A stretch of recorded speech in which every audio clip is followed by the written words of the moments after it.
गुरु महाराज ये बताने की कृपा करें कि सच्चे गुरु की पहचान किस प्रकार से एक मानव कर सकता है और गुरु किस प्रकार से उस मानव को अपना शिष्य बनाकर अपने आचरण के मुताबिक उसको अपने उसमें डाल सकता है। सच्चे गुरु की पहचान, और मानव जब गुरु को पहचान लेता है तो उसका शिष्य बन जाता है, तो गुरु किस प्रकार से उस शिष्य को अपने आचरण अनुसार उसको डाल देता है या डाल सकता है। बड़ी मोटी शंका रख दी। बताइए, पहचान करने के लिए ज्वेलरों से पूछो, हीरो की पहचान तो जौहरी कर सकते हैं। बताइए क्या करें।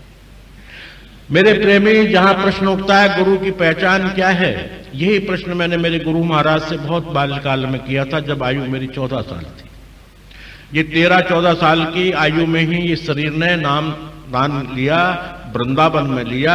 श्री हयग्रीव रामानुज संस्कृत विद्यालय बड़ा खटला रंगजी, मैं इसने नामदान प्राप्त किया। ये शंका मैंने भी की, मुझे ये बताइए कि गुरु की पहचान क्या है।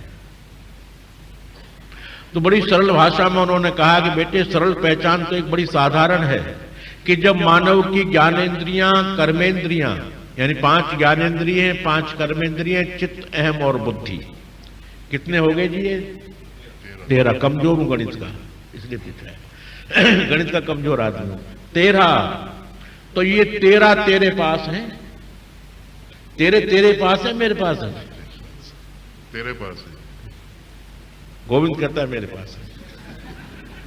तो शायद तेरे पास नहीं, सबके होंगे पास अपने अपने। 13 तेरे पास, 13 तुम्हारे शरीर के अंदर रहते हैं, और 13 जब रुक जाए, अर्थात 13 रुकने का मतलब नहीं प्राण निकल जाए, 13 एक चित्त होकर के शांति की लहर शरीर में जा पहुंचने लगे, और बिना बोले ही, बिना चाले ही, बिना देख कर ही केवल ये आभास होने लगे जो चित्त में शांति हो। मेरे गुरु महाराज कहने लगे कि वही सदगुरु है, वही तुम्हें नौका से पार करेगा। पहला लक्षण, जैसे बरसात होने के बाद ठंडक हो जाती है, चाहे पीछे गर्मी पड़े वो बात अलग होगी, ठंडक हो जाती है। तो पहली पहचान तो मैं वो बताई, और गुरु ग्रंथ साहब में पहचान बताई गुरु नानक देव जी ने कि नारायण नरपति नमस्कारे, ऐसे गुरु को बल बल जाइए आप मुकत मोहि तारे। जगदीश्वर घट घट पूर रहे मेरे जीवन प्राण, भव बंधन मेरे मिटे जब मंत्र दियो गुरु कान। ये उन्होंने डेफिनेशन बताया, और तुलसीदास जी ने डेफिनेशन अपनी बुद्धि से लिखा, बंदहु गुरु पद कंज, कृपा सिंधु नर रूप हरि, महामोहतम पुण्य जासु वचन रवि कर निकर। ये डेफिनेशन बता रहे हैं। सदगुरु का डेफिनेशन है कि वो नर के रूप में नारायण नजर आने लगे। बंदहु गुरुपद कंज, कृपा सिंधु नर रूप हरि, महामोहतम पुंज जासु वचन रवि कर निकर।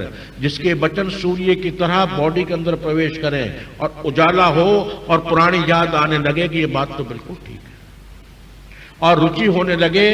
ये तुलसीदास जी ने डेफिनेशन लिखा गुरु का, और गुरु ग्रंथ साहब में वो लिखा, और बंदे बोधमयम नित्यम, ये श्रीमद् भागवत में वेद व्यास जी ने गुरु का निर्णय किया, सदगुरु का। अब बंदे बोधमयम, जो जीव के लिए बोध कराए, ज्ञान कराए, और उसकी वाणी का असर बॉडी में हो, ऐसा वेद व्यास जी कहते हैं कि वो सदगुरु है। ये गुरु का डेफिनेशन अपने अपने हिसाब से अलग अलग संतों ने लिखा। वही मैं आप लोगों को, जो मुझे गुरु महाराज ने सुनाया, वही मैं आप लोगों को सुना रहा हूं, मेरा कोई नया नहीं सुना रहा। ऐसा उन्होंने तुलसीदास जी का, मीरा का, पायो री मैंने नाम रतन धन पायो, ऐसा लिखा उन्होंने। किससे वस्तु अमोलक दी मेरे सदगुरु कर कृपा अपनायो। जो जीव को अपना लेता है और कृपा उसके शरीर से बरसती हो, वाणी से कृपा बरसती हो, वही सदगुरु की डेफिनेशन है। इसके अलावा एक हमारे अंदर रेजें होती हैं, इंग्लिश में आप रेजे कहते होंगे, हमारे हिंदी में उनको किरणें कहते हैं, रश्मि कहते हैं, ज्योति कहते हैं। वो रेजे हर बॉडी के अंदर हैं, आपके मेरे अंदर। आप एक उस बॉडी उसका जो है प्रमाण लीजिए, आपके घर के आगे होकर दुकान के आगे और एक आदमी निकलता मुंह फेंक लेते, कई आदमियों को देख करके थूक देते, जो कि जान पहचान लेश मात्र नहीं है। कईयों से आंखें जो होने लगती हैं जो हम जिंदगी में देखा ही नहीं, स्वाद में सुना नहीं, देखा नहीं, अनजान आदमी से मुंह फेर लेते हैं। और एक आदमी अनजान उसके बाद निकलता है, उससे इच्छा होती है इसको पानी की पूछें, बैठाने की कहें, इससे बात करें। और तीसरा और आदमी निकलता है, उसको जबरदस्ती आवाज देकर बैठा है, भाई बैठ, पानी वानी पी, कहाँ रहते हो, क्या बात है, क्यों जी क्या रिश्तेदारी है आपको उन तीनों से, क्या दुश्मनी है बताइए आप। ये पूर्व जन्म की रेजें होती हैं, किरणें होती हैं, जहां वो रेजें स्वतः आप अपने आप में टकरा जाती हैं और वहीं से वो उसका उत्थान होता है, वहीं से उसको आनंद मिलता है। ये सदगुरु की डेफिनेशन साइंस से है, साइंस इसको साबित करती है। रहा आपने कहा कि वो सदगुरु और गुरु और शिष्य, वो अपने आप शिष्य को कैसे बना देता है मेरे प्रेमी, जब तक सुपुर्दगी में मिट्टी नहीं आती तो कुछ नहीं बना सकता, बिल्कुल नहीं बना सकता। संतों ने, तुलसीदास जी ने तो नहीं लिखा, कबीरदास जी ने लिखा कि गुरु एक कुम्हार है, गड़ गड़ काटे खोट, भीतर से थप्पी रखे, ऊपर भावे चोट।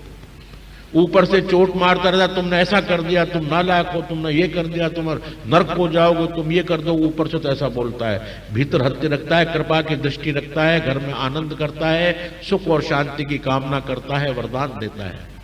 वो अपने शिष्य को हर तरह से सुरक्षित रखने की कोशिश करता है, जैसे कुम्हार अपने मटके को टूटने नहीं देता, चाहे खुद चोट मार रहा पर टूटने नहीं देगा।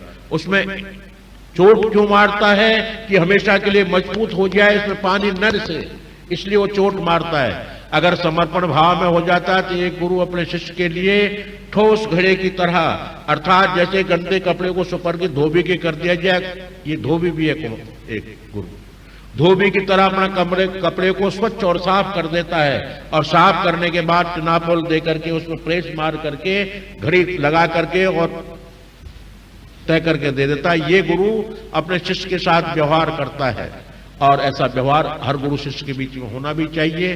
पर ये है सुपुर्दगी हो जाने के बाद, सुपुर्दगी है नहीं, हमारे राजस्थान की भाषा है, बोलो भाया जी कुठी मुंडेला में तो हाथ मत दीजिए, भाया जी या घर सब खारो ही है, ऊंची कर्म का मालिक थे ही छो, पर कोठा मुंडेला में हाथ मत दीजियो, ताड़ा न मत खोलियो, यानी तारा को खोलना मत और कमरे के अंदर घुसना मत, बाकी मकान तेरा ही है। ऐसा होगा तो गुरु क्या करेगा शिष्य के प्रति, और सब समर्पण कर दिया तो कहता है कि अब इससे 100 गुना तुझे दूंगा, मैं 1 लाख गुना दूंगा, कौन कहता नहीं, और तू नहीं कि पुराने तारों को हटा दे, नए नए ताड़े लगा दे। ऐसा जो है गुरु शिष्य के भाव है। गुरु शिष्य को कैसा बनाता है, ऐसा बनाता है सुपुर्दगी होने के बाद, धोबी की तरह स्वच्छ कर देता है, कुम्हार की तरह मटकने सुंदर खूबसूरत बना देता है, और अंत में यहाँ का सुख भोग करके वैकुंठ लोक का मार्ग दिखाता है। ये गुरु अपने शिष्य के प्रति हमेशा करता रहता है। बोलिए श्री गुरु महाराज की।